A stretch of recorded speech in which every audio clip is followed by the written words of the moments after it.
moving on to Iran. President Trump is set to announce his decision regarding the Iran nuclear agreement later today. Reports indicate that he will not recertify the deal, punting the next steps to Congress while not necessarily pulling the country out entirely. Oh, this is like a theme for him. It comes as the White House released the administration's new strategy towards Iran earlier this morning, which takes a very tough approach toward Iran's Revolutionary Guard, the IRGC. Here is Chief of Staff John Kelly yesterday about the president's plan for Iran.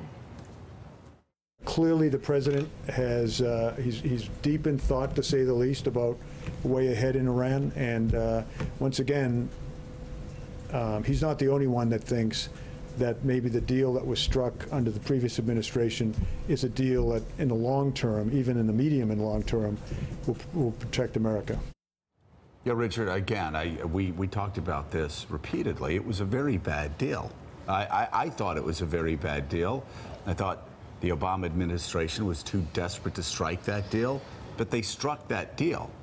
And it was front-loaded to get money into the hands of the Iranians, so future presidents couldn't do effectively what Donald Trump's trying to do now. And people like me who even oppose the deal would say, why are you going to get out of the deal now that we've given them all the money and all the incentives were front-loaded? It makes no sense.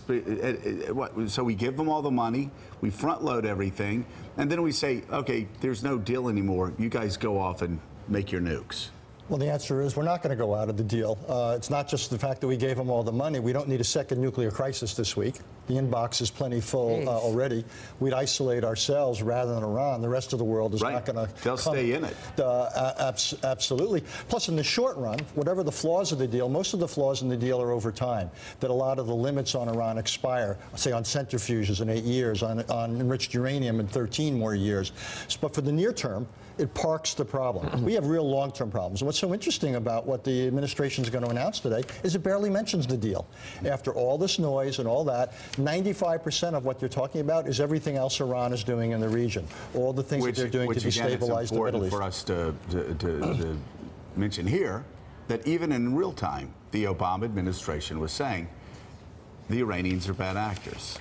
This is not about stopping the Iranians from being bad actors. Right. This is about slowing down their nuclear program. It was a narrow deal. It didn't claim to solve the problem. It parked it. Big problems down the road, and I agree with you. I thought many of the limits on Iran, the durations were way too short. I would have made them open-ended. I think we had a lot more leverage than we used. We were too anxious to the deal.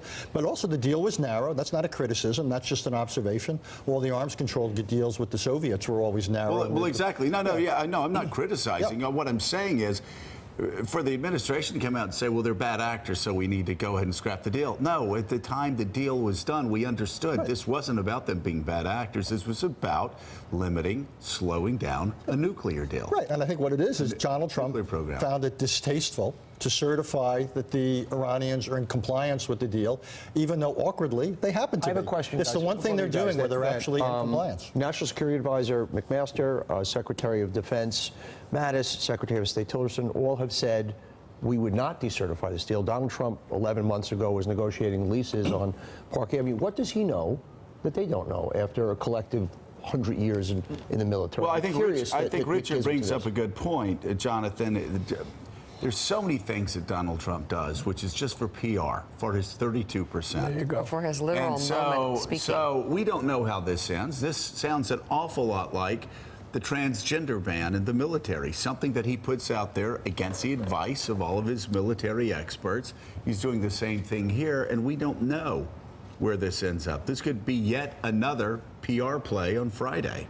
It could be, or again, he could actually tear this thing up eventually. I do not rule that out, neither do his advisors. I was talking to a senior official last night who said, you know what, yes, the speech is written, he's going to refuse to certify tomorrow. We've got this plan with Congress, Cotton and Corker are going to do this legislation, but he hates this deal. There's this thing in his gut that he thinks this is terrible, he wants to tear it up. And so, again, I don't rule out, and neither do they, in 2 months Trump is going, well, you know what, to hell with this thing, because he's done it. Again, we saw this last night with the cost-sharing payments.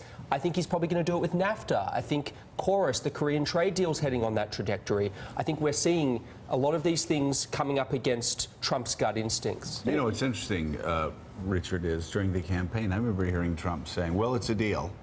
We have the deal. We got to try to work around the deal. I mean, I actually heard him saying that during the campaign. And if you talk to all of his military people, and you talk to others, it makes no sense to tear up the deal, because like you said, we won't be isolating Iran. We will be isolating the United States.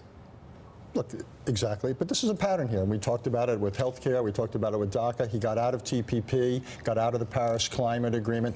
You know, I think there's now a doctrine, and it's the withdrawal doctrine. The stupid doctrine? And I mean, listen, there are parallels with Paris. Exactly. I mean, in that, what did we get by getting out of Paris? Nothing but a headline for his 32%, and nothing but consternation from across the globe. Those guidelines were voluntary. We didn't push back against environmentalism. We pushed back against our best chance to slow down China's carbon emissions, to slow down India's carbon emissions. Absolutely. We're hitting our goals. Exactly. And if we don't like our goals, we can change our goals under the Paris. It ought to be the form of multilateralism But this administration this is loves. one area, though, that America's doing well on. Oh, absolutely. We have hit our goals. So why don't we use Paris as a chance to move other people our way? Because that would somehow suggest that climate change might be real, which is something that certain people don't want to admit. Well, therein lies the real problem. I was thinking, Jonathan, you alluded to it.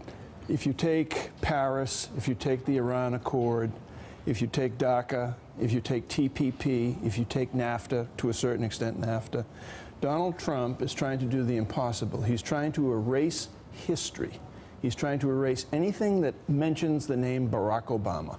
He has an obsession with people like Barack Obama, who gets more headlines, who gets more appreciation in his mind than Donald Trump does. And he's trying to erase it. And there's so many themes you're hitting there. I also think it's more than that. I also think that he can't.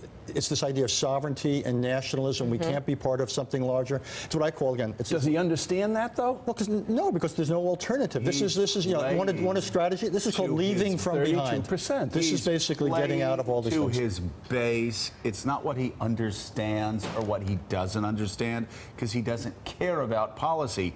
Tom Barrack, his close friend, his longtime confidant, said it in the Washington Post, Meek, a couple days ago, that he had been trying to explain to Donald, his long-term friend. You don't have to continue to kowtow to this 32%. They are not your base. The American people are your base. Play to the American people. But everything he does, whether it's Paris, whether it's Iran, whether it's the way he's going about with Obamacare, it's playing to his 32%, which is why he will stay there. Well, or as Richard called it, the withdrawal doctrine. That seems to make sense on every level. Thanks for checking out MSNBC on YouTube, and make sure you subscribe to stay up to date on the day's biggest stories. And you can click on any of the videos around us to watch more from Morning Joe and MSNBC. Thanks so much for watching.